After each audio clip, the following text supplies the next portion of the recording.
Will there ever be another George Washington? This is a question I've been thinking about a lot lately. If there will ever be another figure as ubiquitous and highly regarded as the first American president. Of the 45 men who have held the title of Commander-in-Chief, perhaps no other has been able to measure up to the original. The father of our country, the American Cincinnatus, often revered as more demigod than man, more symbol than human, the central figure of our founding myth. How can anyone ever fill those shoes? Is it even possible anymore, given the complexity of our country? In our modern political landscape of division and polarization, the thought of the entire nation uniting behind a single leader often feels unfathomable. Right now, we are at a truly tense moment where people just don't seem to agree on much. Which begs the question, what kind of person could truly bring us together? The truth is, for as much as we talk about character on this channel, individuals are infinitely less consequential than what broader society looks like at any given moment. There are no perfect politicians, no heroes coming to save us. Even leaders that fall within a broad cultural consensus today weren't necessarily beloved during their own time.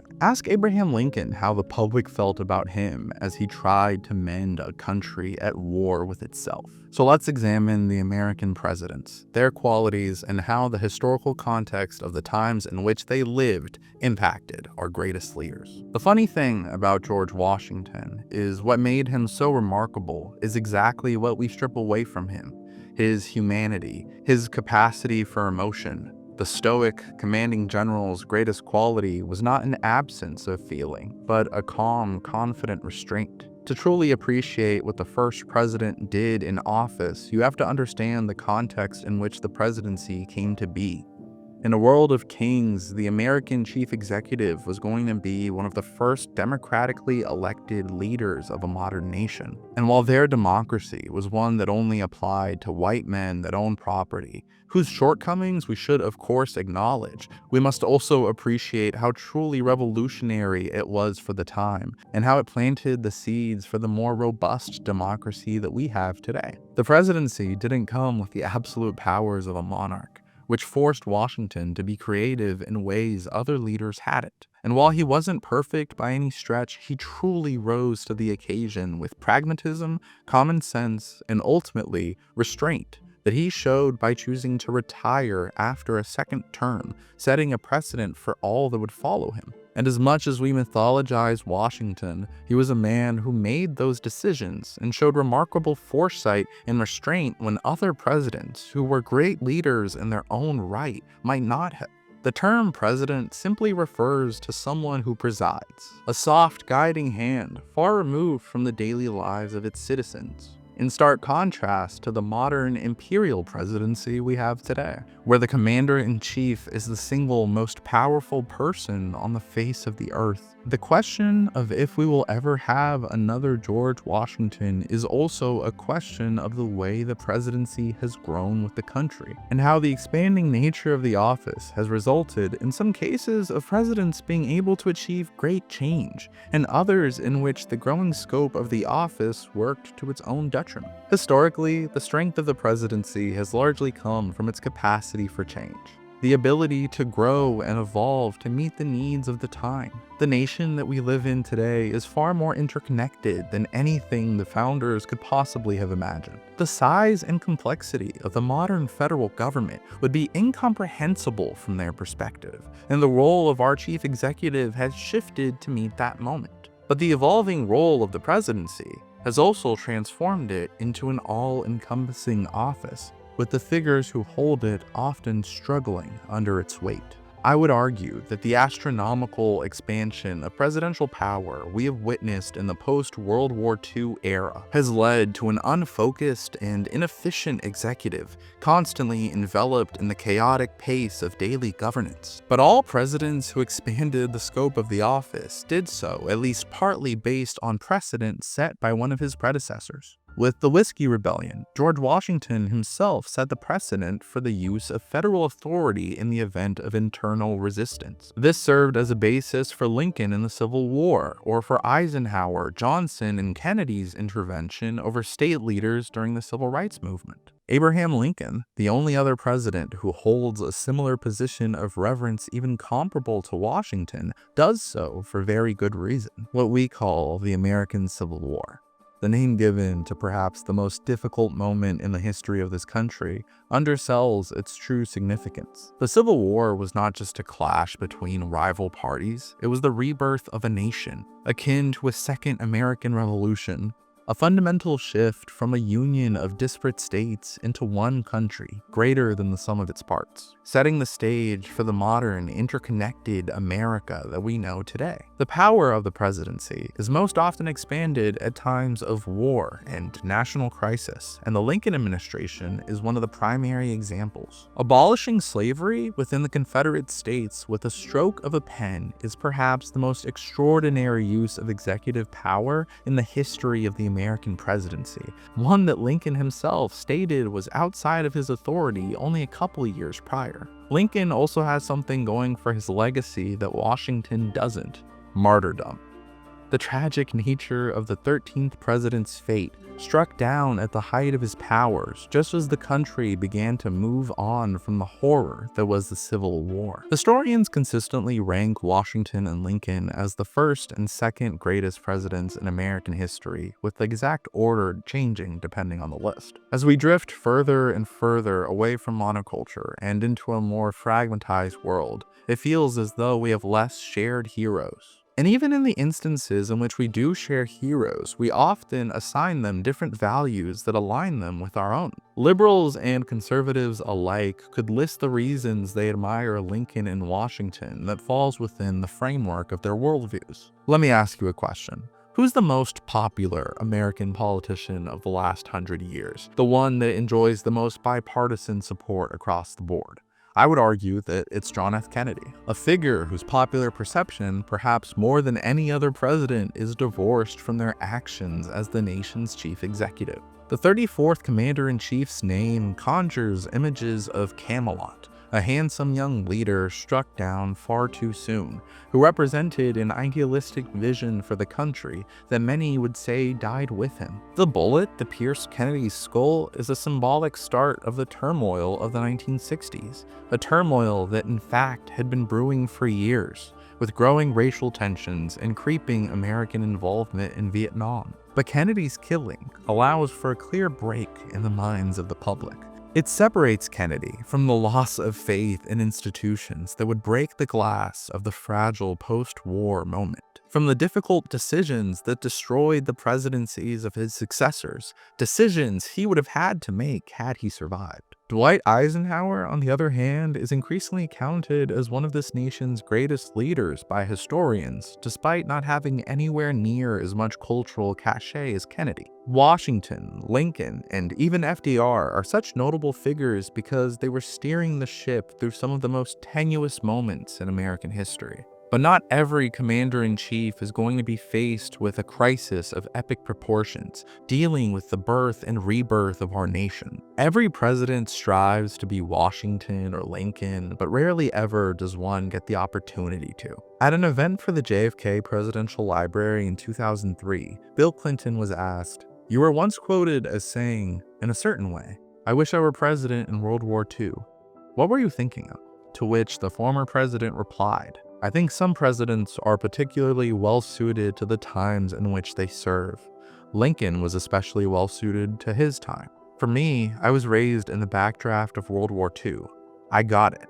The sense that there were good guys and bad guys, and that the world was both morally clear and intellectually complex. I thought that was a time when the kind of mind I have might have worked pretty well." This sentiment makes sense coming from Clinton, given the ultra-partisan environment that he navigated in Washington. He was at the center of the biggest personal scandal in the history of the presidency, and became the first president in over a century to be impeached. That's not the simple good guys and bad guys framework of World War II that Clinton associates with his boyhood. His presidency was not the rally around the flag moment that Roosevelt got, or even Bush directly after him. He's expressed similar sentiments a few times publicly, of wishing he could have been commander-in-chief during a time of greater crisis. David Moranis, the author of the Clinton biography First in His Class, said in an appearance on the Washington Post presidential podcast, "I think that Bill Clinton himself has always rued the fact that there was no major crisis during his presidency. Not that he wanted to have a war, he had several minor, whatever you want to call them, skirmishes or bombing campaigns, but no wars. But he felt he was never really tested in a terrific crisis, and therefore he couldn't establish himself as a great president because he didn't face that crisis." I think there's some validity there. But then you look at someone like Theodore Roosevelt, who, like Clinton, did not preside over a moment of national crisis. And you have to wonder how he became as entrenched into the American psyche as he is. Not only is he recognizable, he's highly rated among experts. Since its inception in the year 2000, the C-SPAN survey of presidential historians has consistently ranked Teddy as number 4, behind Washington, Lincoln, and FDR, all leaders who presided over more significant moments of crisis than himself. Truth is, Teddy Roosevelt, he was just built different. I'm kidding. But not really. The 26th president of the United States came to power at a time of relative presidential mediocrity, characterized by political patronage, corruption, and overall ineffective leadership of the executive. While there were some more consequential leaders such as Grant, Cleveland, and Roosevelt's own predecessor, McKinley, none reached the historical significance and cultural cachet of Lincoln and Roosevelt. I'd be genuinely curious how many Americans know that Theodore Roosevelt was not initially elected president, but instead assumed the office following an assassination. That's just how much he overshadows his predecessor. I sincerely think there's a strong argument for Theodore Roosevelt being the most talented politician in the history of the presidency. A true force of nature who acted in politics just as he had in every other aspect of his life, with the power of a steam train barreling down the track. He may have been born in 1858, but Roosevelt was the true 20th century man, with a remarkable vision of what the American chief executive could become. We often think of him as having an interventionist foreign policy, but the truth is he had an interventionist domestic policy as well. TR recognized that the scope of the presidency was limited. He himself admitted that the Constitution gave more power to the states than they did to the federal government, but he also believed that the founders couldn't have imagined the way that the country would progress. This was decades after the completion of the Transcontinental Railroad, which Roosevelt himself used to cross the vast landscape of the United States more times than I can count, a feat that would have been impossible in the days of Jefferson and Madison. Roosevelt's executive would not be the far-off presider of days gone by. No, Roosevelt sought to shape the office into that of a reformer by increasing regulation, support for our natural resources, and of course, American military might, empowering the federal government, with the federal government, of course, being an extension of himself. His detractors at the time, including Mark Twain, thought of him as dictatorial and overly theatrical. Following Roosevelt passing the Republican mantle to William Howard Taft, Twain wrote in an editorial for the New York Herald, "It is an office for which Mr. Taft has conspicuous qualifications, but best of all, his nomination means the end of Roosevelt and Rooseveltism. It means the end of personal government, of autocratic regime, of militarism, of jingoism, of Rough Riderism, of administration by shouting and clamor, tumult and denunciation. It means the end of the Roosevelt reign of terror and the restoration of the presidency to its historical dignity under the Constitution." Even Andrew Johnson, in his periods of sobriety, had more innate respect for the office itself, for its traditions, and for appearances than Mr. Roosevelt has shown.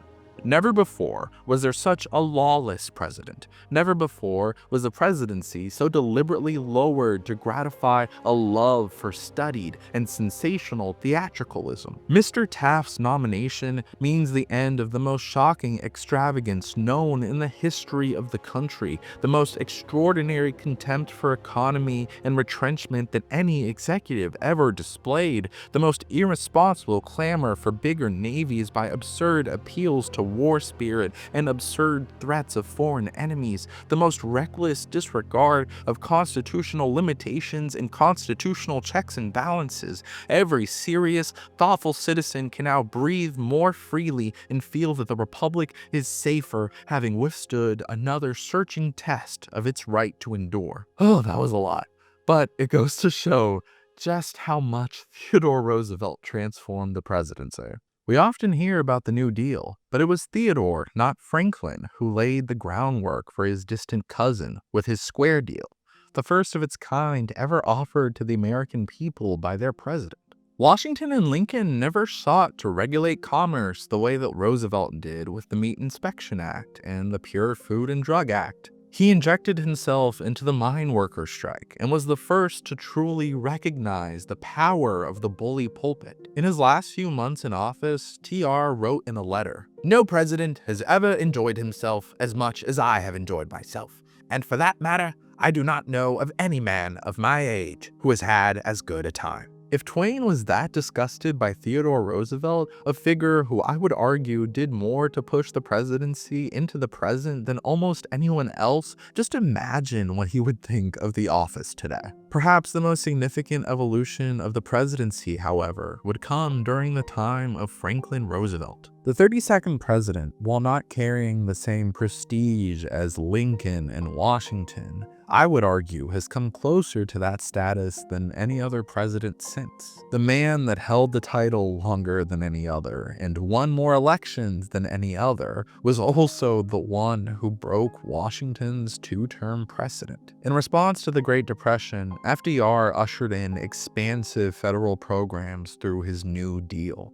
The federal government was no longer a distant figure in the lives of the average American. It was in your community, your job, your home. Roosevelt played the role of a national healer, one that hadn't been exercised to the same extent by a previous chief executive. Here we find a fundamental struggle of how to be more present in the lives of your citizens without infringing upon their liberty. During his presidency, FDR reached further into American life than any other president, including even Theodore, could have imagined, through a combination of Jacksonian common man populism and TR's progressive use of federal power. The Roosevelt administration was the first instance in which the federal government was the control tower over the country's economy. Today, what farmers grow is determined largely by the federal government, but it was FDR's administration that turned food and farming from a state responsibility to a federal one. Here is where we see the powers of government no longer being mutually exclusive between state and federal levels.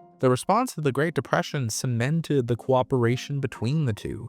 National programs such as Social Security and the Works Progress Administration needed help from the states in implementation. Here was the most prominent example yet of the federal government directing the states instead of the two existing as independent power centers. The struggles of the worldwide economic crash that caused the Great Depression led to the rise of fascism in Europe. Strongmen dictators had come to power in Germany and Italy, and while it seems almost impossible from a modern perspective, the US itself was vulnerable in the midst of the Depression. If there was any time since the birth of this nation where it was ever going to descend into dictatorship, this was that moment. There's a story about a journalist who supposedly told FDR shortly after his inauguration, "Mr. President, if your program succeeds, you'll be the greatest president in American history. If it fails, you'll be the worst one." To which Roosevelt replied, "If it fails, I'll be the last one." And though Roosevelt did more than perhaps anyone else of his time to preserve American democracy, he also had his own abuses of power. Frustrated by the Supreme Court ruling against some of his New Deal programs, Roosevelt sought to expand the court and pack it with his own justices. He broke the two-term precedent set by Washington and was elected to a third and even fourth term. And during the Second World War, he put innocent American citizens of Japanese descent into internment camps. Roosevelt has considerably more detractors than Lincoln or Washington. Part of this, I feel, is because Lincoln and Washington are difficult to place on a political compass. The ideas and debates of their time feel so foreign to the context in which we live today. Roosevelt, on the other hand, is a much more modern figure who can be easily sorted into one side of the political spectrum, a bastion of liberalism and progressivism that continues to inspire the party today. While he is far from an exclusively capital D Democratic figure, there is certainly much more criticism of him from a conservative perspective. Though his status as president during both the Great Depression and the Second World War, along with the fact that he was elected 4 times, makes his place in history undeniable. When discussing presidential importance, it's difficult to overstate Roosevelt's role as Commander-in-Chief of America's armed forces during the worst war in human history. Regardless of how you feel about Roosevelt's politics, it is undeniable that he stepped into the role of leadership at a time of crisis in which it's difficult to picture anybody else. Just ask Harry Truman how it felt to take over the reins once Roosevelt passed. The press talked about him as a tiny man filling extraordinarily large shoes. Not only did executive power expand during the Second World War, but American power along with it. The same conflict that devastated Europe unleashed the might of America's industrial capacity, positioning us as the nation at the forefront of the world order. To many Americans, Franklin Roosevelt was the presidency. This larger-than-life figure who constantly performed and rallied the public. In that moment, the office became one bigger than any man. The imperial presidency we know today, the foremost figure of the foremost nation in the world. I would argue that following Roosevelt, the president's responsibilities became too large. The chief executive is pulled in too many directions, given too much authority to their own detriment. The seemingly constant crisis of the office is said to make it feel like you're constantly putting out fires, let alone enacting any significant change. That doesn't mean there can't be impactful presidencies. Picture Lyndon Johnson enacting some of the most consequential legislation this country has ever seen. The Civil Rights Act, the Voting Rights Act, Medicare, Medicaid. These programs are some of the most remarkable examples of legislative maneuvering Washington has ever seen, a true masterclass in the exercise of power. And yet Johnson's administration still unravels despite all of it over their mishandling of the war in Vietnam, a conflict Johnson was hesitant to get involved with in the first place, along with backlash to civil rights and a general feeling that the country was coming apart. Johnson, in just 4 years, goes from one of the most remarkable landslides this country has ever seen to not being able to run for re-election. Think of how crazy that is. Johnson biographer Robert Caro said of the man, "Abraham Lincoln struck off the chains of Black Americans, but it was Lyndon Johnson who led them into voting booths, closed democracy's sacred curtain behind them, placed their hands upon the lever that gave them a hold of their own destiny, made them, at last and forever, a true part of American political life." But Johnson is not a monocultural figure, far from it. Ronald Reagan, perhaps the most romanticized and most consequential political figure of the late 20th century, redefined our politics, solidifying the transition from the New Deal consensus of the post-World War II era, where both parties were broadly in agreement on the social safety net, government intervention in the economy, and public works projects, into the neoliberal era of free markets, limited government intervention, and privatization. Reagan was not solely responsible for the shift by any means. That assertion would be flat out false. In fact, Reagan's Democratic predecessor, Jimmy Carter, was much more in line with the neoliberals than the New Dealers. What Reagan did, however, was craft a political narrative that spoke to the shortcomings of post-war liberalism and the Great Society, along with grievances over civil rights and feminism, and did so to great political success, achieving 2 landslide electoral victories, and even passing the reins to his vice president following the completion of his term. The Reagan coalition reshaped the Republican electorate in ways that seem obvious today, but that were extraordinary achievements for the time, bringing together Goldwater-style economic conservatives with evangelical social conservatives and members of the white middle class, many of whom had been former Democrats. cementing once and for all the Republican Party as the conservative party, closing the door on the members of the more liberal wing like Dwight Eisenhower, George Romney, and Nelson Rockefeller. Just listen to the way that Reagan is spoken about in a modern Republican context.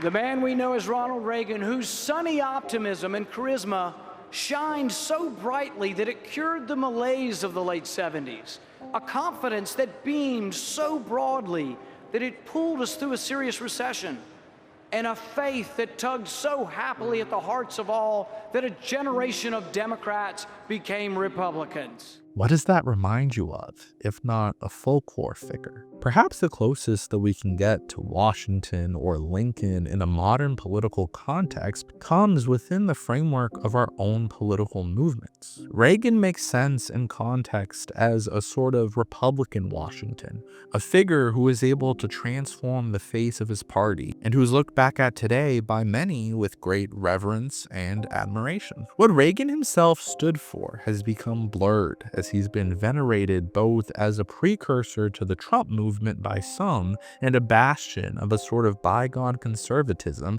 that is antithetical to Trump by others. Is that all that we can hope for? For someone who becomes a ubiquitous figure within only one faction of the country? Regardless of who we are, what we share in common is an origin story. We are all a result of this extraordinary project that came before us and paved the way for the lives that we live. One of the biggest reasons that Washington is so venerated is our sheer distance from the Revolutionary period. There are no photos, no videos to humanize him and the rest of the founders. Simply chiseled statues and grand portraits. The further we get away from that, the harder it feels for any figure to come remotely close. The truth is, Washington himself wouldn't carry the same majesty and reverence had he been alive today. But that's not necessarily a bad thing. If studying history has taught me anything, it is that we should be suspicious of our leaders. We shouldn't blindly support foreign entanglements, whether that be Vietnam, Afghanistan, Iraq, or whatever modern proxy comes around. We need to hold our elected officials to a higher standard. But how do we find the right balance between a healthy skepticism and indiscriminate cynicism towards our political system?